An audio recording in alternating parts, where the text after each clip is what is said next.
Knock, knock, everybody. Derick Van Ness here, investor, wealth strategist, and life adventurer.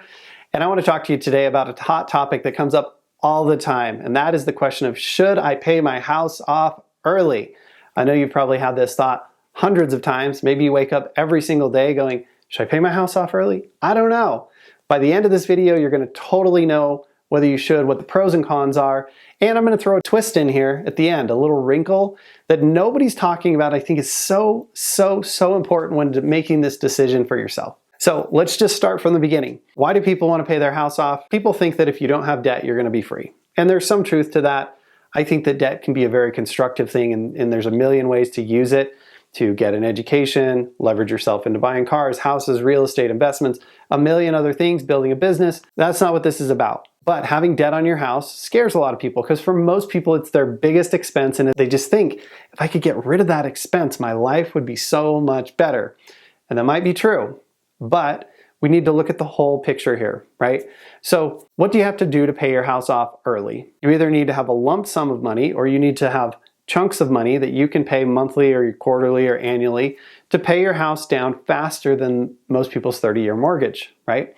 So some people try and pay extra toward their mortgage every month. Some people want to drain their 401k or IRA and do that. Some people get an inheritance. But the most common thing is people pay extra toward their mortgage. Everything from, hey, we just make a payment every 2 weeks, which at the end of the year gives us 2 extra payments, all the way to an extra $100, an extra $500, an extra $1,000, $2,000, $3,000, $4,000 a month on paying your house off early, and it will get you there sooner. That's really great. But here's the thing we want to consider. As a financial strategist, I'm always looking at what's the best use of your dollars. When we pay a house off, what are we paying off?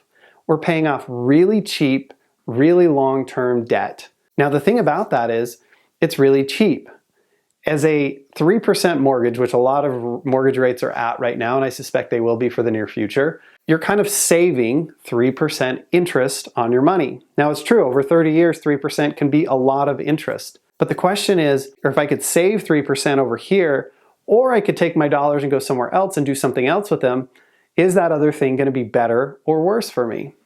Well, I would argue, and the math is pretty clear on this, that it is a lot better to take your money and invest it elsewhere and grow it. Now, we teach a system that we call the money maximization model that actually helps people pay their house off early by taking the money, putting it somewhere else where they can get 4, 5, 6% on their money and doing it in a tax advantaged way. They can build up the money over there and then just pay off the whole house. But most people don't know about that. So what most people are doing is they're taking money that could have gone over here into growth or investment or the business or other things, and they're putting it over here and they're saving 3%. So your ROI on that is like 3%, right? You saved that interest, whereas you could have earned 4, 5, 6%. So if you have a place you can earn more than that 3% elsewhere, and the math actually doesn't translate, you actually, to break even, you probably have to earn closer to 2% over here because of the way that this compounds. But if you can earn 2, 3, 4%, which pretty much anyone can pretty easily, it's clear that the math says paying off your house financially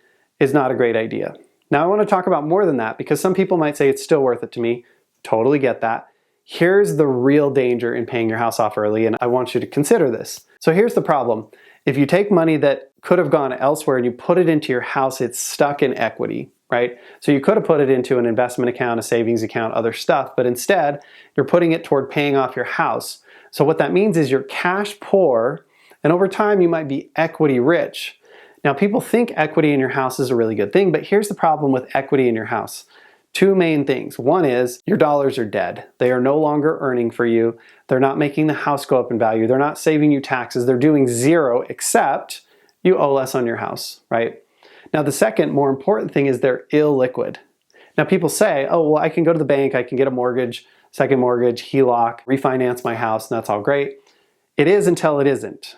Ask the people who lost their house in 2008, 9, and 10, and a lot of them will tell you, I had a lot of equity in my house, but I lost my job, or I didn't have much savings, and when I went to the bank to get a refi and get some of that money out that I'd been paying in over the years, they wouldn't give me the loan. I ended up losing the house. I lost all my equity. I lost everything. So the real danger, in my opinion, to paying your house off early by paying extra towards your mortgage every single month is that you will be illiquid for a period of many, many years. Could be 5, could be 10, could be 15, could be 20. That's a long time to go without stubbing your toe, right? I think if the pandemic taught us anything, it's that you want to be prepared for these kinds of things, and that equity in your house doesn't buy groceries or keep the power on. It's really, really important. In fact, I had a personal experience. I hate to admit this, but back in 2007, I had like 10 properties that we were doing fix and flips with. I had over $500,000 in equity in all those, and I couldn't keep my power on. I was cash poor and equity rich. And the power company didn't care that I owned this other property that had $50,000, $100,000, $200,000 of equity in it that didn't pay my bills. And so I don't want that to ever happen to you. So you have to be really careful. If you're paying extra towards your mortgage, make sure you have liquidity somewhere else, or build your money up like we teach in a liquid place. And over time, as that builds up, then you can just pay the whole thing off all at once, but you get to be liquid the whole time.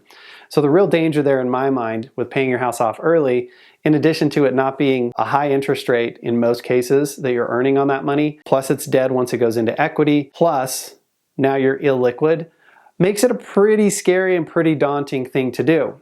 Now, I know that people want to do it, so I want to talk about the pro to paying off your house early. And this is what nobody's talking about, and it's what I call return on emotion, right? People talk about return on investment, and that's great. And I'll tell you right now, paying your house off early, it's not a good return on investment. It's super, super low. However, the return on emotion, do you sleep well at night? Does your family feel safe? Do you experience life in a better way because your house is being paid off early? Yes, that is super, super critical, because here's what nobody will ever tell you. Money is emotional. It's not about dollars and cents. It's about how you feel. If you have little money, but you experience life and have a great time and life is awesome, that's way better than having a ton of money and being miserable. Trust me, I've been both. And I can tell you right now, being broke and happy is way, way, way better than being rich and unhappy. People somehow think that being rich makes you happy. I promise you that is not the case. Money is merely a magnifying glass. The more money you have, the more you can be of what you already are, right?